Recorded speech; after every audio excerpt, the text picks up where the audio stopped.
Bienvenue dans cette nouvelle vidéo. Aujourd'hui, je vais te parler du syndrome du compétent inconscient. C'est-à-dire que c'est un peu l'équivalent du syndrome de l'imposteur. C'est même complètement le syndrome de l'imposteur. C'est-à-dire que tu as des personnes, et peut-être que tu en fais partie, qui ont des capacités, qui ont des potentiels, qui ont des savoir-faire, mais qui ne croient pas en eux par manque de confiance en soi. Et ces gens-là, donc, sont inconsciemment, pensent être inconsciemment incompétents. Alors qu'en fait, ils ont des capacités, ils ont des possibilités, ils ont des aptitudes, ils ont des compétences et ils peuvent tout à fait les exprimer, notamment pour devenir formateurs en ligne. Mais ces personnes n'en ont pas conscience. Et c'est ce que dit un peu le syndrome de l'imposteur, c'est-à-dire que les gens se posent la question de la légitimité. Ils ont un savoir-faire, ils ont donc des capacités, ils se disent mais moi en quoi je suis légitime de proposer, de demander aux autres de faire et d'apprendre ce que mes connaissances, mes savoir-faire, etc., etc. Et à partir de là, je dirais que tout simplement, c'est une question de tout simplement de mindset, quoi, d'état d'esprit. Pourquoi tu n'aurais pas, toi, la légitimité pour le faire, même si tu es débutant?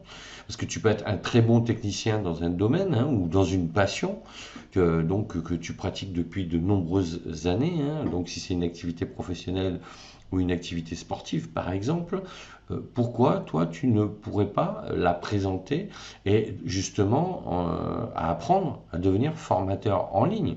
Puisque effectivement, si tu n'as jamais fait de formation, si tu n'as jamais formé d'autres personnes, c'est légitime que tu te poses cette question.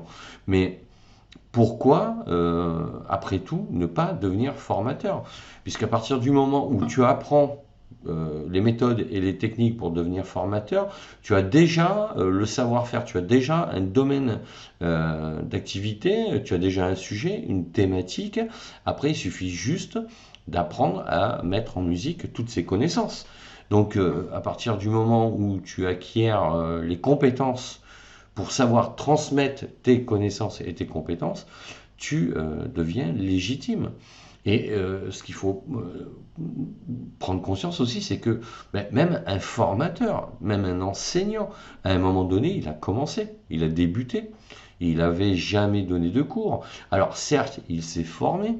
Moi, c'est mon cas. J'étais dans la formation et puis je me suis formé pour devenir formateur. J'ai formé. Puis après, j'ai même formé des formateurs, c'est-à-dire que j'ai mis en place des formations de formateurs parce que dans le secteur d'activité dans lequel j'étais, il n'y avait pas d'école qui proposait ce type de formation pour ces métiers-là. J'ai donc créé, moi, des modules et des cours pour pouvoir former des formateurs dans l'activité dans laquelle j'étais. Et à partir du moment où je l'ai fait, j'ai fait une formation, deux formations, 10, 15, 20, 30, 40, etc., etc. Et après, j'ai acquis donc les compétences pour pouvoir le faire. Et ma légitimité, en fait, est venue par l'expérience et par la pratique. Donc si tu ne commences jamais, effectivement, tu n'auras jamais cette légitimité, enfin, dans ton esprit. Donc en fait, le syndrome de l'incompétent, enfin du compétent inconscient, c'est ça en fait, c'est le syndrome de l'imposteur. Il suffit juste de changer sa vision des choses, son logiciel, et son mode de raisonnement, et d'inverser la tendance. Et de se dire, de toute façon, même dans ton activité actuelle, même dans ta passion, tu as forcément débuté à un moment donné. Et c'est la pratique et l'expérience qui t'a donné de l'assurance et de la confiance dans ce que tu fais aujourd'hui. Donc après, c'est vrai que devenir formateur, c'est un autre métier. C'est d'autres compétences. Hein. C'est comme un joueur et un entraîneur. Un bon joueur ne sera pas forcément un entraîneur, mais ça s'apprend à être entraîneur.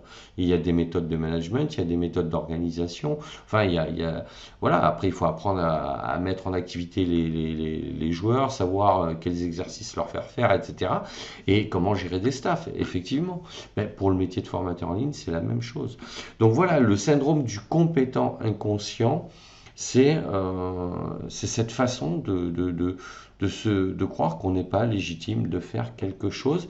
Et il suffit juste de se poser la bonne question, de prendre une feuille, un stylo et d'écrire ce que l'on sait faire. Et à partir du moment où tu le formalises, tu vas le visualiser. Et à partir du moment où tu vas le visualiser, tu vas te dire, mais effectivement, je sais faire ça, je sais faire ça. Par contre, après, pour le mettre en musique et transformer ces connaissances en formation, il va falloir que j'acquière telle compétence.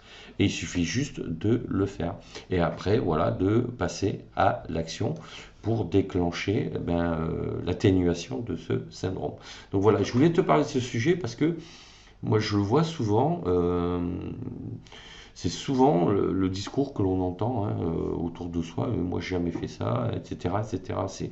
C'est le terme et la phrase que l'on entend le plus souvent. Mais oui, mais tout s'apprend, quoi. Il y a pas de raison, quoi. Voilà. Donc, je voulais t'évoquer ce sujet-là parce que faut pas non plus en faire une montagne. Formateur en ligne, c'est un métier qui s'apprend. La pédagogie, ça s'apprend. Maîtriser des outils, ça s'apprend. Surtout qu'aujourd'hui, ils sont beaucoup plus simples d'utilisation. Il y a 15 ans, je peux te garantir que c'était une vraie galère pour utiliser les outils et arriver à les prendre en main. Aujourd'hui, franchement, c'est finger in the nose, quoi. C'est vraiment simple. Ça ne veut pas dire qu'il ne faut pas travailler, parce que ça demande quand même du temps. Mais c'est vraiment beaucoup plus ergonomique que ce que l'on faisait auparavant, quoi. Donc voilà, et après tout ce qui est marketing, là aussi ça s'apprend, et puis après c'est la pratique, il faut faire, quoi, tout simplement. Donc voilà, je voulais te parler de ce sujet parce que c'est une manière de t'encourager aussi à te poser les bonnes questions pour passer à l'action. Et si tu suis mes vidéos sur ma chaîne, c'est que ces sujets t'intéressent. Et donc c'est pour te dire que tu peux le faire. Voilà, tout simplement. Si cette vidéo t'a un peu motivé, n'hésite pas à me le dire en commentaire, à mettre un pouce bleu, à t'abonner à la chaîne. Et ben justement, tu peux télécharger mon guide de devenir formateur en ligne sur mon blog Cap sur vous. Tu as le lien dans la description de la vidéo pour savoir comment moi j'en suis arrivé là, quelles ont été les étapes. Et effectivement, elles ne se sont pas faites du jour au lendemain. Mais ça te donnera un éclairage sur ce métier de formateur en ligne. Je te dis à bientôt pour d'autres sujets et d'ici là, porte-toi bien. Ciao, ciao.